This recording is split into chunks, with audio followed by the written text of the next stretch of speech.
Hello everyone, welcome back to Changfied YouTube channel, your trusted source for latest updates across South Sudan and beyond. Thank you for joining us today. We are bringing you important updates from South Sudan and the region. Well, these are serious stories that are affecting a many life right now. In today's report, we will cover violence and displacement in Akobo County. Second, we'll talk about the government response to peace agreement and elections. And third, we will talk about the return of abducted children and call for peace. Before we move on, please, I would like you to help the channel by subscribing and turn on the notification bell so whenever we upload a new video, you can be notified. Let's begin our report with violence in Akobo County. Let's begin with the situation in Akobo County, located in Jonglei State. According to the report, a recent report from the opposition group, Sudan People Liberation Movement, or Sudan People Liberation Army in opposition, are raising serious concern about violence in the area. According to their spokesperson, Palmai Dang, Army Youth Group are being accused of carrying out attack on civilians. These groups are said to come from the Anuak and Murle communities. The report claimed that these youths were not acting alone. Instead, they were allegedly working together with the South Sudan People Defense Forces, or SSPDF. Now, this is a very serious accusation. The SPLAIO, or the opposition, say that civilians in Akobo were attacked and killed. Some people who tried to surrender or show themselves to government forces were reportedly targeted and killed. There are also claims that bodies of civilians were hidden inside houses, possibly to avoid documentation. At this time, this claim have not been officially confirmed by the government. Let's look at what what was reported. On March 26 this year, 2026, army youths from the Anuak community are said to have arrived in Akobo. These Anuak militias, they were reportedly led by local administrators from Alala Payam. Soon after arriving, they allegedly joined forces with South Sudan People Defense Force, or SSPDF soldier. Then, on March 27, another incident was reported. Murle army youths who were already in the area are accused of crossing the Akobo River. They reportedly entered into Ethiopian territory. There, they are said to have raided cattle from the civilian who had already fled South Sudan due to earlier violence. This situation is not only affecting South Sudan, it is now crossing into Ethiopia. Many civilians have fled Akobo and they are now seeking safety across the border. But even there, they are reportedly still facing danger. This raises concern about regional stability and safety for displaced people. The opposition group also made another important claim. They say that some of the attackers, the SSPDF, the Anuak militia and Murle militia, were injured during the raid. These injured individuals were reportedly treated at an SSPDF, or South Sudan People Defense Force military base in Akobo. According to the opposition, the SPLAIO, this shows cooperation between the army and the army youth group. Again, these claims are not serious. These claims are serious, but have not yet been officially confirmed. The SPLAIO went further and described the violence as part of the larger plan. They accused the government in Juba of targeting North civilian in the area. They also mentioned the governor of Jonglei State, Dr. Regai Cook.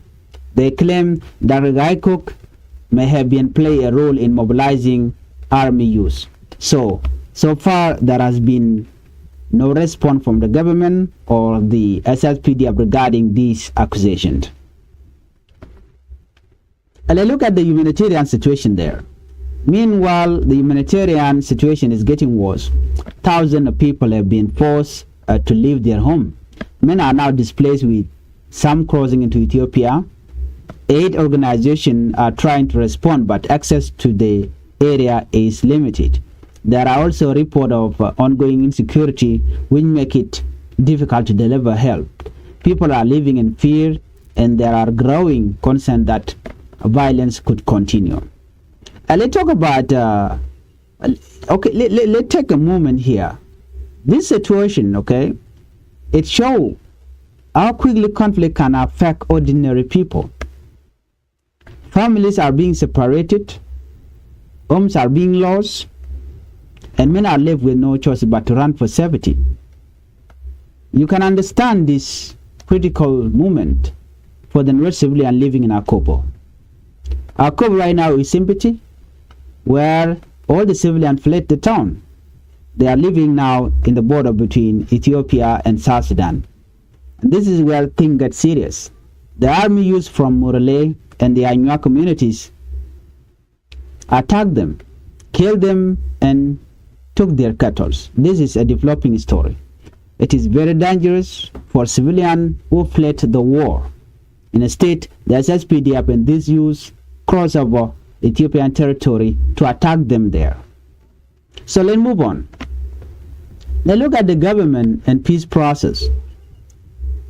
The government of South Sudan is taking a step toward implementing the peace agreement. According to the report, a recent cabinet meeting was held and chaired by President Salva Kiir Mayardit after returning from South Africa. During this meeting, important decisions were made. The cabinet review outcome from the African Union. They also discussed the C5 group, which is a committee supporting peace in South Sudan. The Minister of Presidential Affairs, Africano Mande, briefed the cabinet. He shared update from recent meeting with African leaders. The discussion focused on completing the peace agreement. This agreement is very important for the country's future. It means to bring stability and prepare for election. The government say it is committed to making this happen. After the meeting, the Minister of Information, Atenyewek Ateny, spoke to the media. He said the government is serious about peace. He also confirmed that the cabinet agreed on the next step. These steps are meant to help finish the peace process. South Sudan is expected to hold election at the end of the transition period. But for election to be successful, peace must come first. Security, trust, and cooperation are all needed. The decisions made by the cabinet are expected to guide the country forward. However, these plans are being discussed. Violence is still happening in some areas. This creates a gap between policy and reality. Many people are asking, can peace be achieved while conflict continues? That remains an important question. Now, let's talk about more development or more hopeful development in Akobo. Abducted children and community peace. Now, authority in Greater Pibor administrative area have taken a positive step. According to the information, they have returned two Nuer girls who were previously abducted. These girls were taken from Jonglei. They had been living in Gumruk County after being kidnapped by the Murale militia. The abduction was carried out by criminal group from Nirol and Duke counties. The girls were handed over during a peace conference. This event took place in Beach, Buma. According to the report, it was attended by leaders from both regions. This is a small but important step toward peace. Authorities in Greater Pibor also made a request. They asked Jonglei state officials to return 17 children and women. These individuals were abducted earlier this year. They are believed to be from Manyabul Payam, according to the report. Abduction and cattle raiding have been happening for many years. These actions continue to focus or to cause pain and conflict between the communities.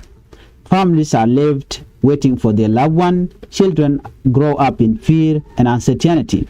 But the issue is here.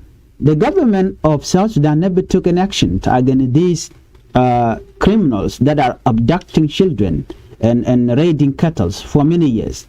And many people are saying that maybe the government of South Sudan is using them.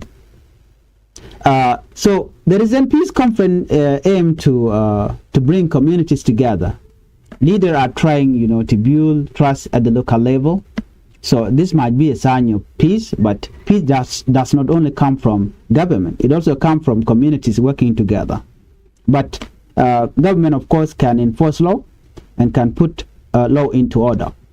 Well, let's look at this. The return of the two girls reminds us of something important. Even in difficult situation, a small action can bring hope. But more needs to be done. Many families are still waiting.